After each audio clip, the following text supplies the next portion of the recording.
Hello, everyone, and welcome to Conversations in Horror. I am your host, Kevin L. Powers. I'm also the owner and operator of Something Wicked Entertainment and Events. And I am so happy to be bringing you this podcast in which we delve deep into the subgenres and the micro genres and everything else that goes with the horror genre, as well as different decades of the entire spectrum of the filmography of horror in order to allow you, the audience, to get a small glimpse into some of the films that you may have seen, may have never seen or heard of, or you're watching or want to watch them again for another time. I'm hoping that at the end of our program, you'll actually seek out these films, watch them again, or watch them for the very first time and have a clear understanding and love for some of these films, or hatred, as it may be. So today with me is Sarah Panazzo. I want to welcome her back to the show. She's our special guest for this episode today. Hello. Thank you for joining us, Panazzo. And the film that we're doing is, when it originally came out, it was a really popular film, but I don't know how well it stands the test of time because of the subgenre that it's included in, which is the torture porn subgenre, which has now become as infamous and unlikable as the found footage subgenre. That film would be Eli Roth's Hostel. So that's what we're discussing today, and we're going to get into the nitty gritty bitty titty of this movie. So, Panazzo, like I always like to start off with, I want to know exactly what your first impressions of this film when you saw it, whether you saw it at the theater originally or on video. Tell us a little bit about that. So I was much too young to have seen it in the theater. I don't think I legally was allowed to see it in the theater, but I think I still saw it within 2 years of it coming out. I remember renting it on DVD or something. A group of friends, we all got together and watched it. And it is definitely one of those movies that has stuck with me my entire life. The whole ending scene with the woman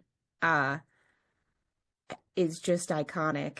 And it's tough to get that out of your head. I didn't remember much else from the movie other than her and what happens with her. So rewatching this again, I can't remember the last time I've watched it, but I was like, oh yeah, I forgot all this other stuff happens.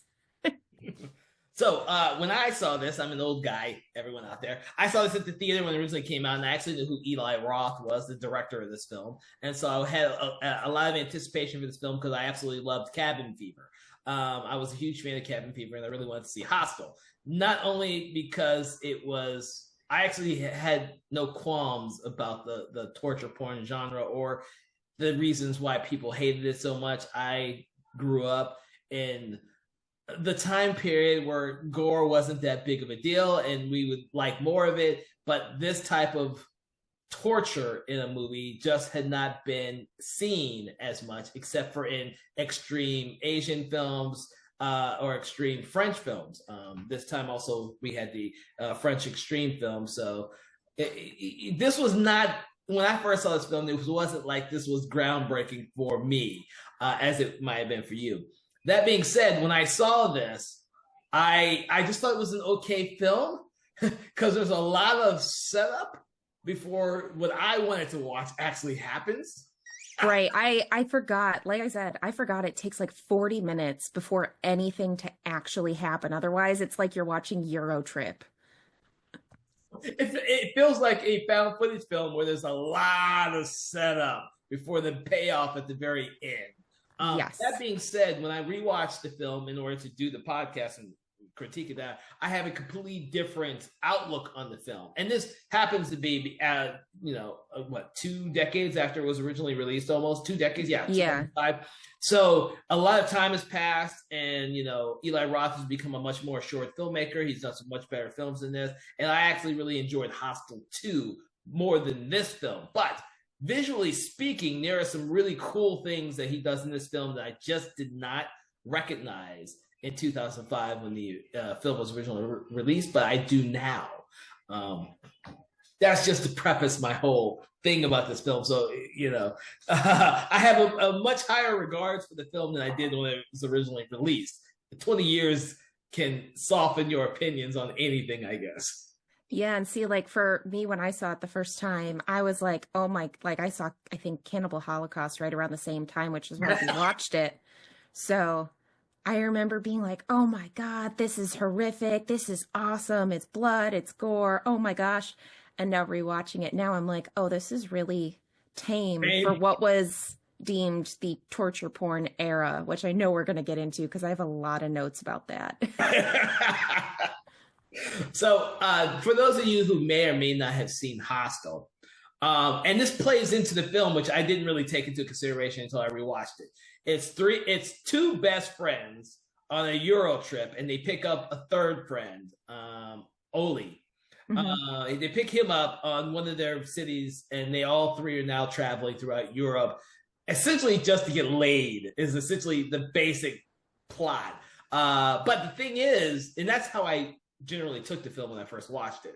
I took it. Oh, it's just three guys out there on a Euro trip trying to get laid. La, la, la, la, la. I want to get to the torture.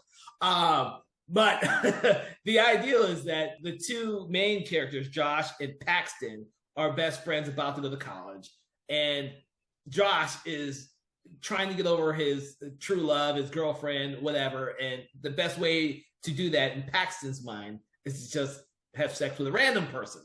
And so Multiple random people. multiple random people. And so the film is essentially like, I guess, what would you call it? Medication for someone who had a broken heart in the most extreme way, which goes in with the theme of this is a very extreme thing.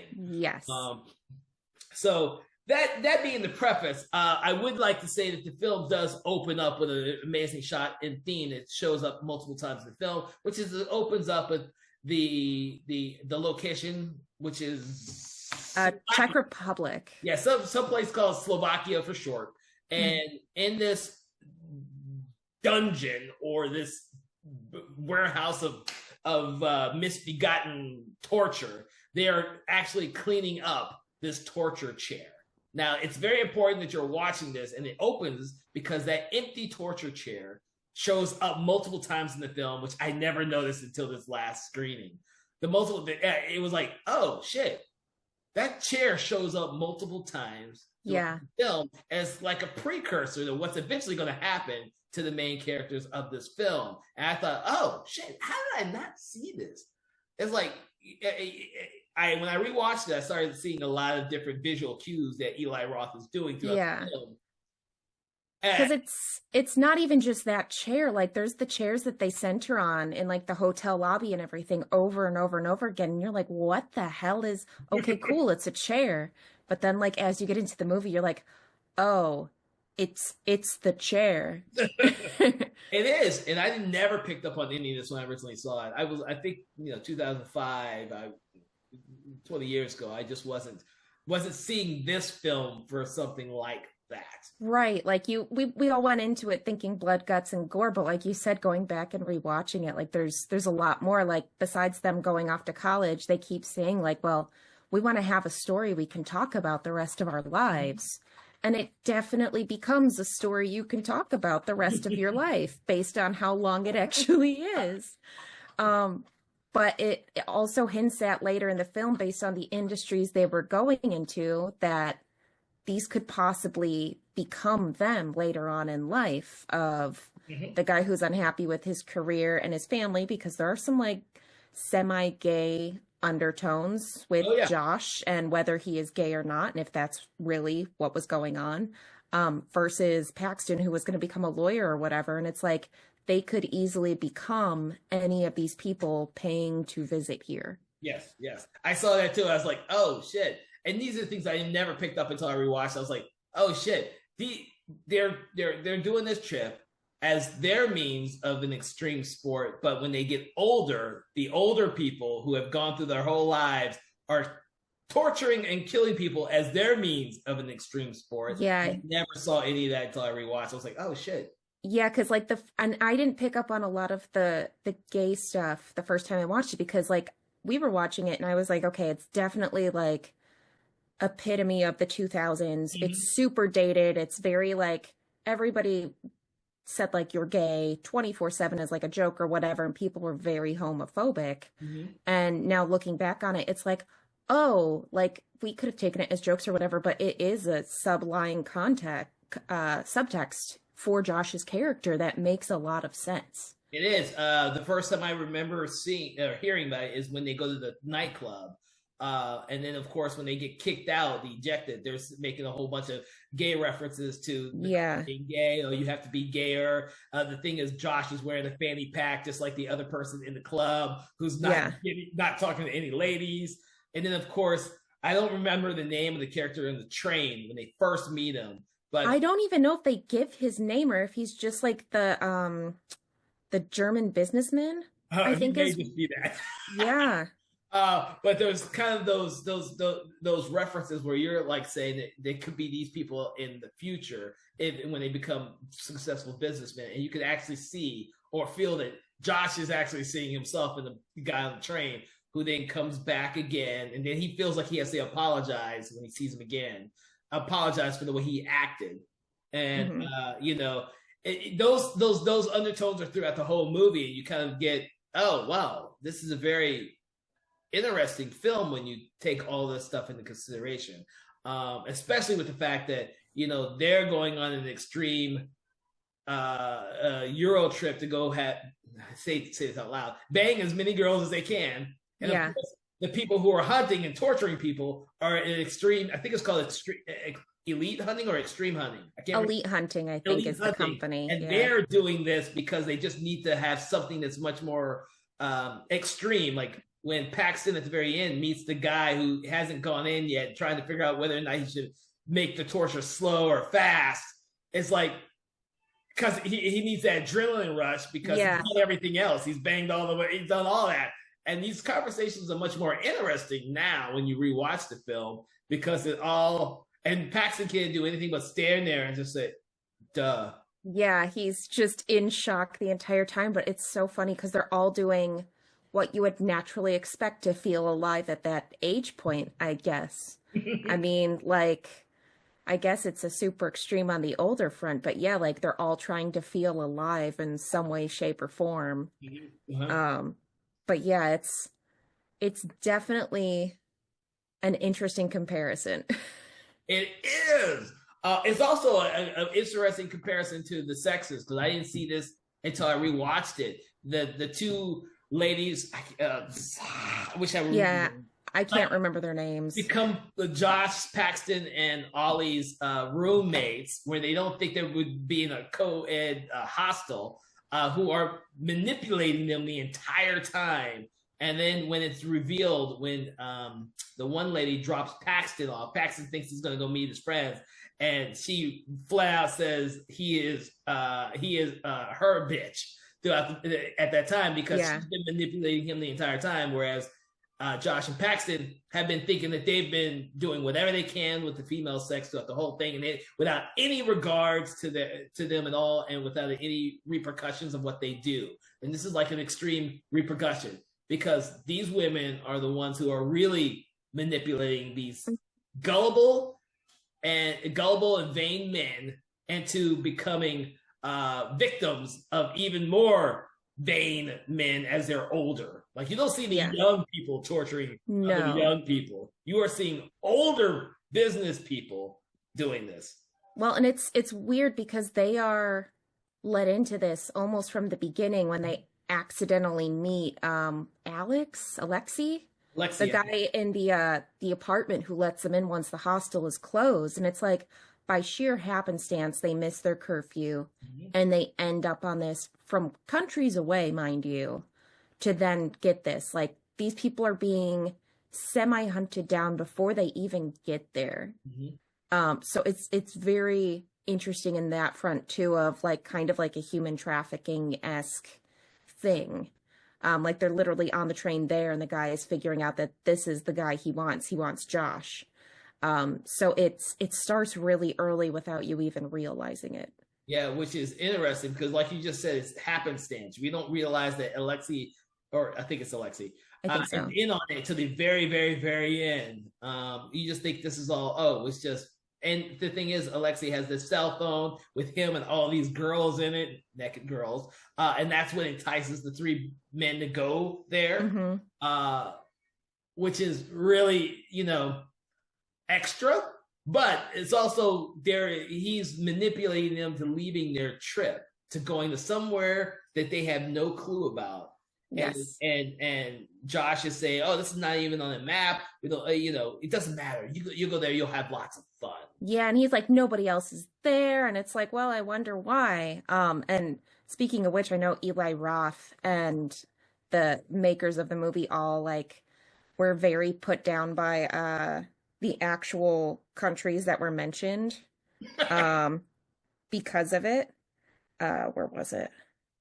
Yeah, Slovakia and Czech Republic were disgusted and outraged, and they actually offered to fly Roth out there on their dime to show him what it actually was like there.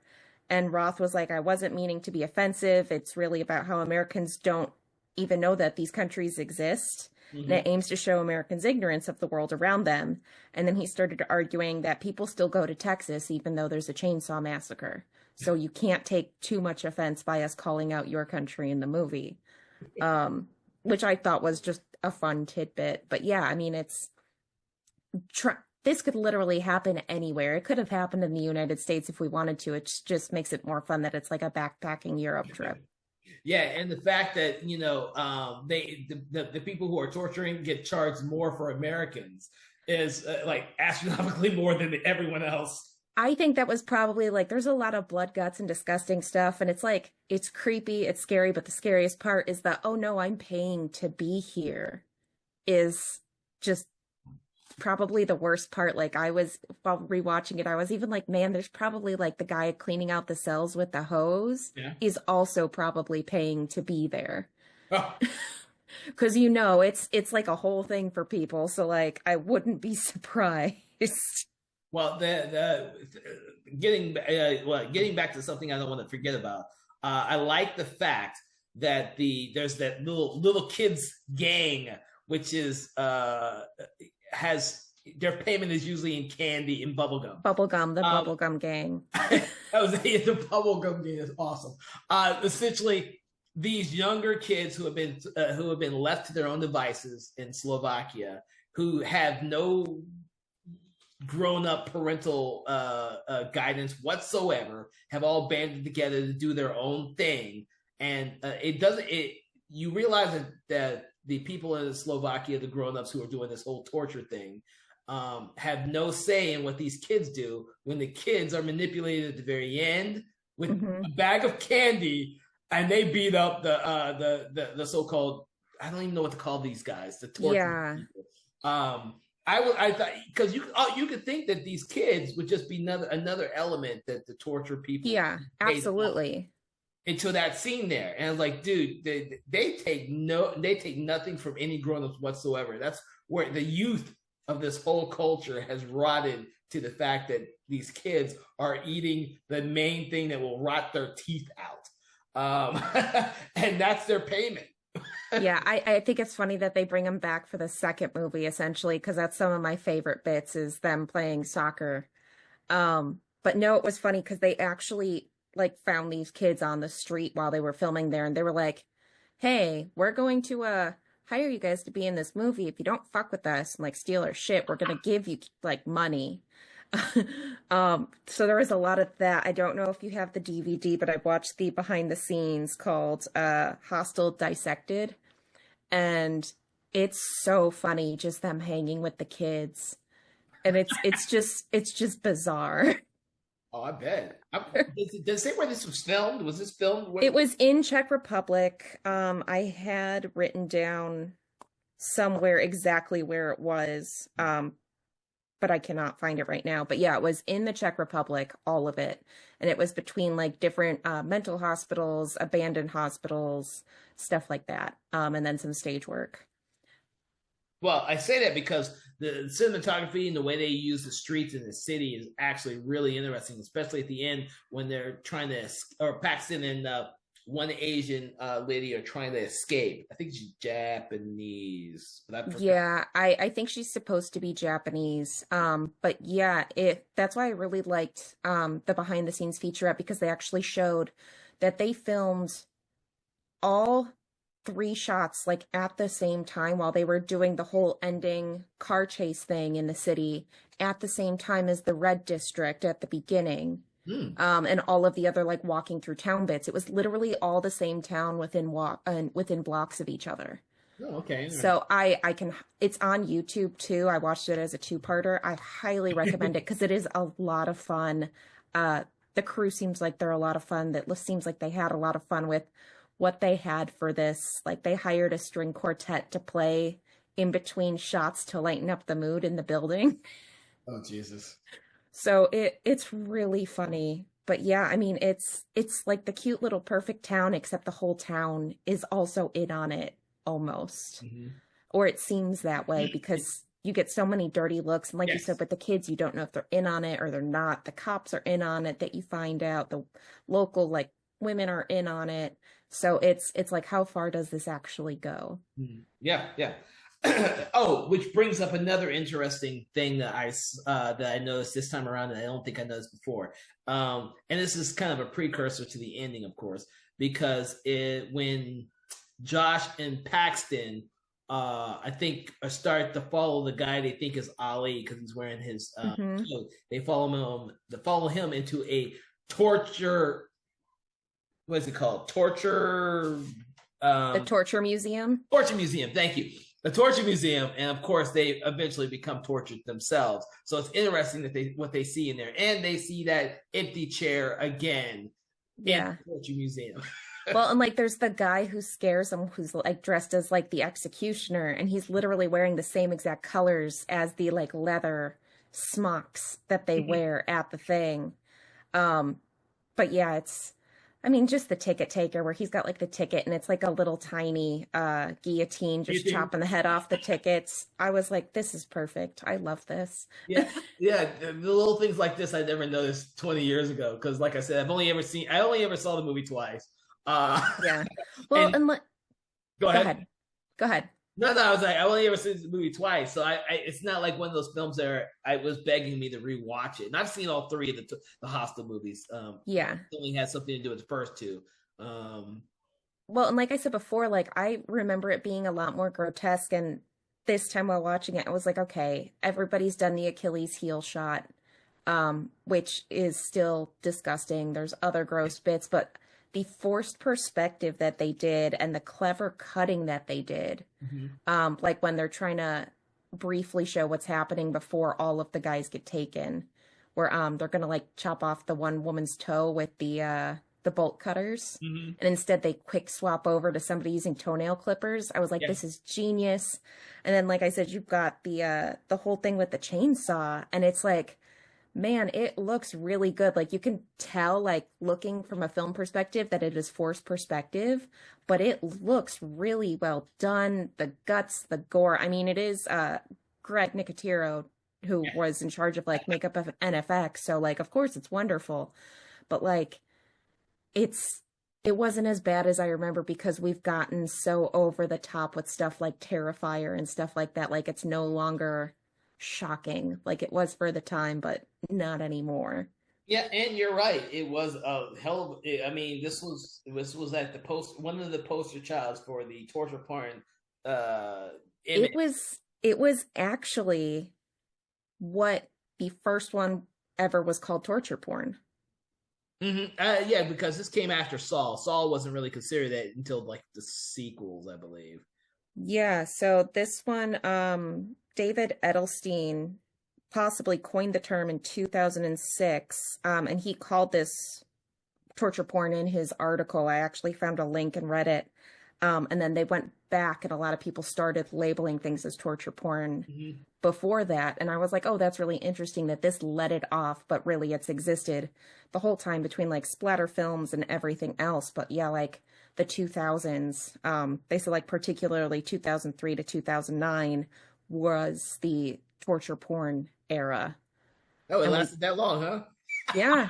Well, they said that it kind of died off because of everybody going to do remakes of original like splatter films. Mm-hmm. So it didn't last very long, but I mean, the elements of it still exist. Like I said in Terrifier, I mean, I think I have a whole thing of like a Venn diagram of how they all intersect between extreme cinema, like you said, the extreme French films, how it originally started with like extreme Asian films, Mhm.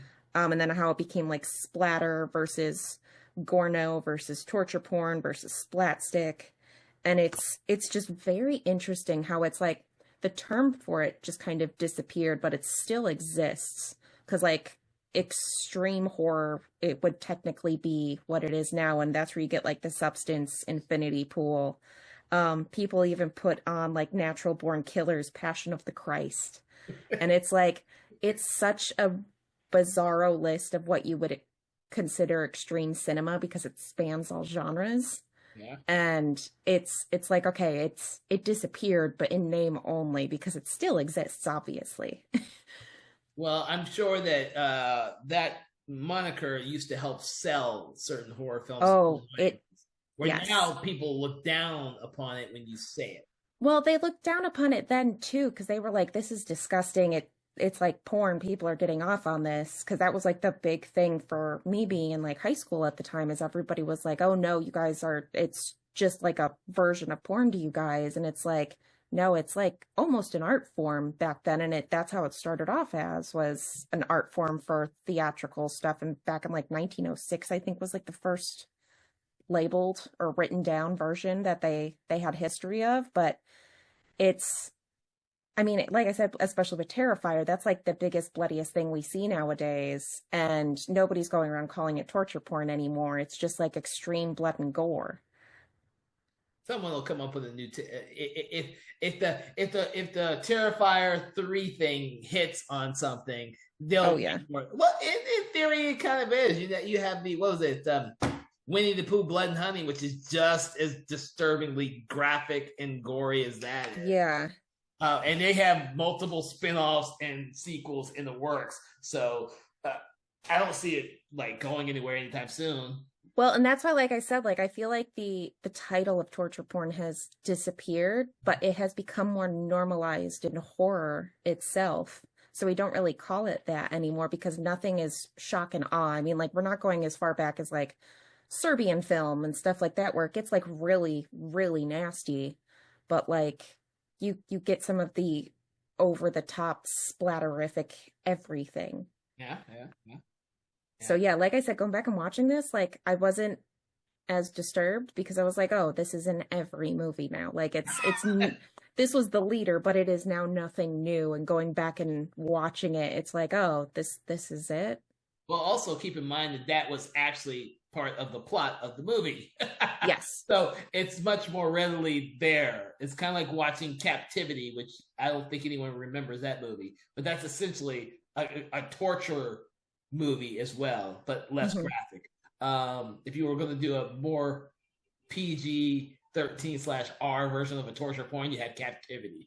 Uh, but like you said, I see this a lot of gore and extreme gore and extreme special Hmm. practical effects, mind you, Yeah. which is being done a lot in the last couple of years. And Terrifier is the leader of that because it's becoming now normalized Yeah. to general audiences. Like Terrifier 3, like we discussed, was the #1 movie of the weekend. Hmm. And it's not rated, which has that has never been heard of. And most of those non-rated movies kind of stick to the art house uh, places. But this was enough of a general audience success that it would became #1 movie. And when that happens, you kind of think, well, this extreme gore film either is out there for shock value, but not really because people already see like the first two Terrifiers. Yeah. So like I actually found the way that they decided what is considered torture porn. So it's the combination of splatter and slasher. And the difference between it and earlier splatter is that it is often mainstream, wide release with high production value. Yeah. And I was like, okay, so that makes a lot of sense because you did have like the splatter films. I mean, hell, it started all the way back in like 1908, originates French Grand Guignol Theater, where they Oh, did realistic scenes of, Renault. Yeah, yeah. yeah, they did realistic scenes of blood and carnage on stage, and that was in 1908 was the first appearance in England. And then the first film was in 1916, where they showed two on-screen decapitations, reintroduced in 1950s with Psycho and Hammer films, and then we got into all of just the regular 60s, 70s, 80s like splatter slasher movies. So Yeah. it's like we get the new verbiage of it every couple decades, but it's always the same thing. It's just gotten more and more, and they find a new way to shock us, and then it kind of goes back, and everyone's like, "Oh, I'm used to this again. What are they going to do new?" Well, the 60s into the 70s, you had HG. I don't want to say HG Wells. The guy, Nope, not that one. yeah, if for some reason, Herschel Gordon, what? Herschel Gordon and his films, which were extreme back then, and then of course in the 70s you had the Italians trying to make everything more extreme, Right. and it kind of died out in the 80s where we had the slasher boom and everyone trying to be more PC with their mainstream. They cut out all the gore, and then the 90s, the less spoke about the 90s, the better. And then the 2000s, we get the revisionist type of stuff, and you get a little bit from the French horror starting in there. Mm-hmm. The Japanese horror never went anywhere. They had this Yeah. whole extreme subgenre of films that have always existed, but never kind of crossed countries to the U.S. yet.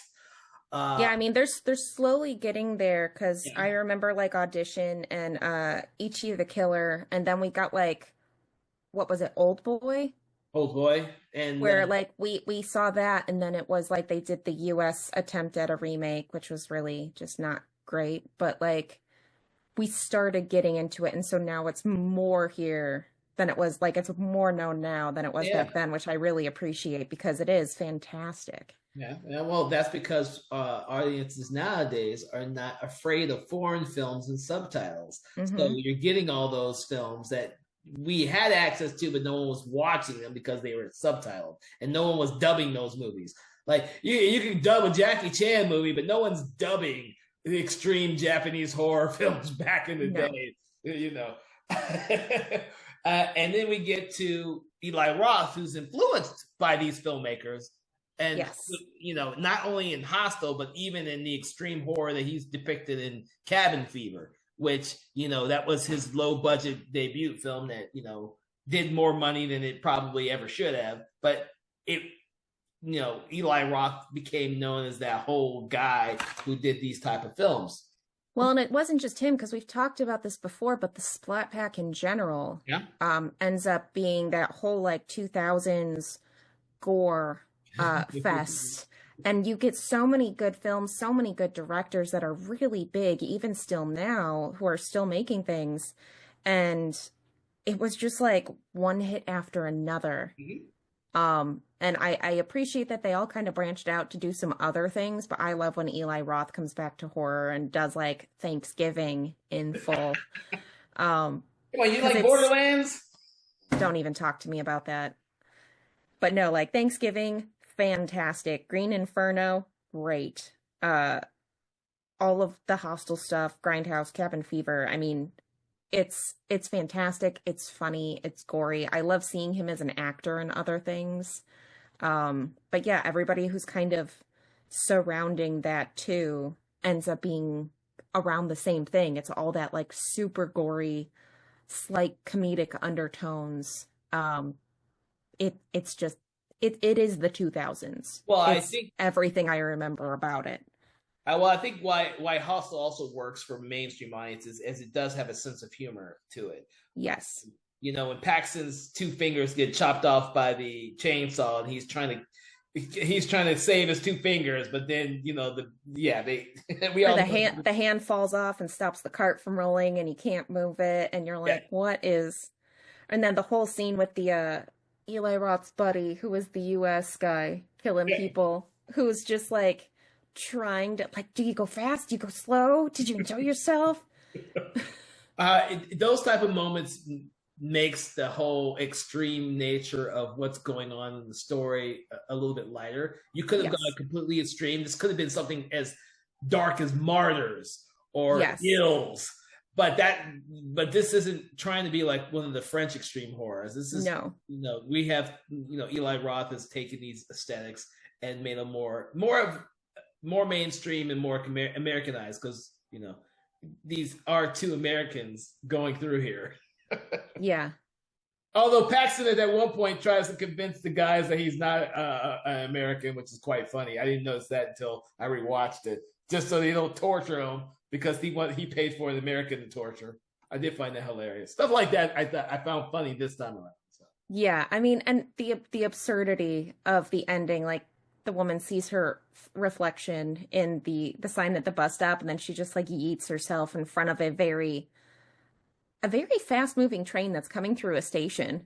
Yeah, exactly. I'm like, is this train supposed to be stopping? But Yeah, it's it's visual. yeah, and I mean, like nowadays, if this movie would have come out, you would have gotten the entire revenge side of it, where she would have like done the Kill Bill eye patch and hunted him down and like caused her own version of torture. Yep. But yeah, it has some very absurdist comedy in it. Oh yeah. Oh yeah. All right. But one of the things I did notice this time around that I never noticed is when he's the train guy. I don't know what we're going to call this train guy that keeps popping up. He has a conversation with Josh. Then he kills Josh, and of course Paxton meets him at the very end, and kind of does all the torture that is done to Josh and him to that guy. He cuts off his fingers. Then he slices his throat, just like the train guy slices Josh's throat. Yeah, he I like never knew. swirlies him to death, and I thought he was going to take his fingers and like replace his own as a reminder, and I was like, well, we're not going that metal. But actually the original director's cut ending, did you watch the director's cut or did you watch the theatrical release? I just have a theatrical release version because it's old. Same. So the director's cut alternate ending is that the guy on the train actually has his daughter with him, the like 4-year-old, 5-year-old he shows from his wallet. And it ends with Paxton kidnapping the daughter and leaving the businessman alive, so that it hints at like he will then go and torture his loved ones as payback and revenge. And it's like, I don't want. They show a little clip after of them filming it, and the guy who played Paxton was like, I feel so gross right now. And he's just like walking away. He's like, I can't, nope, never doing that one again. That's weird. Yeah. Jay Hernandez, who went on to do much better films than he had a television show, but I can't remember what he is. But he's done some stuff. He's done quite a bit.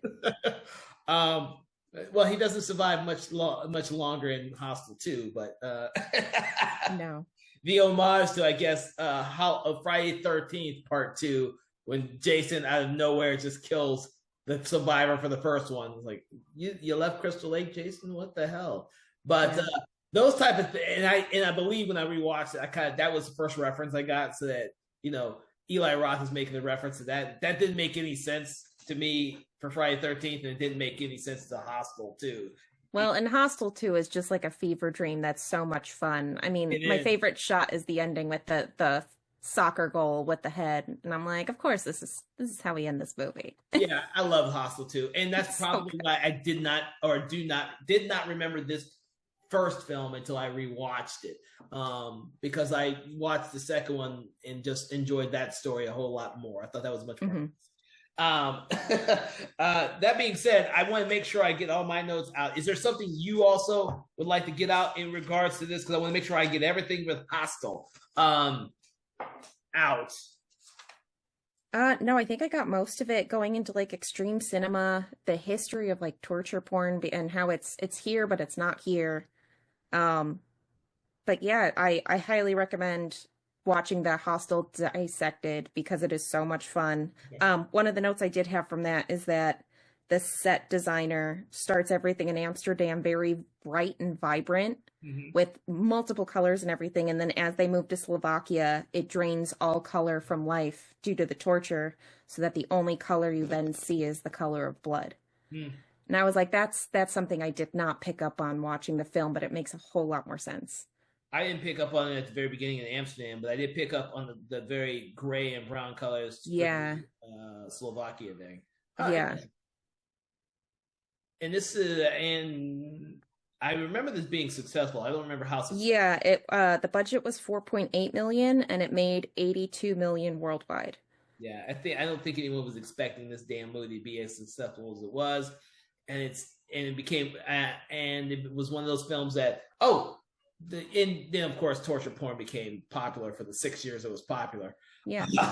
But I was glad to see Eli Roth move on to lots of different movies because that doesn't happen to a lot of film directors who start off with their film career with Cabin Fever. Yeah, he's got such a wide genre, like the kids' movies too, like The House with the Clock in its walls. Like, Yeah. But I actually enjoyed that one. I did. The thing is, I see him trying to branch out, but he does still produce a lot of horror films. yes, I think it's called Aftershock, which I thought was really good that he produced. yes, I feel that doing a Cabin Fever remake was the worst decision he ever made.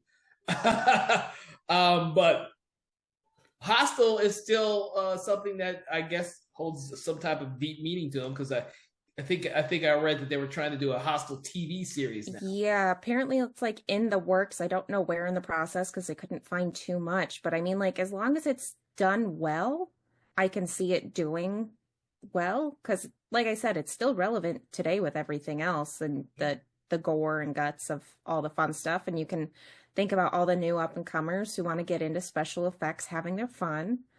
But yeah, I mean, it can go one way or another. It can go really badly, like Cabin Fever, or it can go pretty well. I'm kind of thinking that what's old is new again, and hmm a lot of that stuff is now being adapted to television, as we've seen with like the Exorcist TV show, the Damien TV show, even Chucky TV show. Hell, Yeah. was it Ash versus Evil Dead TV? Evil Dead. Well, now we're Everything. getting the Camp Crystal Lake TV Okay, show and okay. the Michael TV show, and now we're getting Welcome to Derry, and Yes. some of them I'm excited for, but yeah, we are in that cyclical pattern of we are officially at remake decade again. Yeah, but it's remakes as television shows. I know, which I can generally like more because you have more time with it. Oh, I don't know. How much time do you want to spend in the torture chamber? Come on. Yeah, it depends on what end of the torture chamber you're on. Are you the torturer or the victim, Kevin? Oh my God. I don't know if you watch Hostel 2, you become both. Because he becomes both by the end of that movie. That being said, there's something we wanted to start, or some of the other guys and ladies on the show want to start this. They want to rate the movie between 1 being very poor star and 5 being very excellent movie. How would you rate this today? Today, I would probably rate it a 4 because it is a strong story. It's got really good visuals. It's done really well. Compared to some of the other stuff we see where we're like, the script hasn't held up. It's more of a cult film. This actually holds up to like today. Like you can watch it today and be like, oh, it still looks as good as when it originally came out. It doesn't look super cheesy, except for certain scenes. But yeah, I mean, it still holds up really well. Mm. I will agree with you on that. I would actually give it 4 more so now than I would have given it when it originally came out, because of the rewatch. I think the way that the whole thing about ageism and the sexist overtones between male and female, and also like the gay overtones.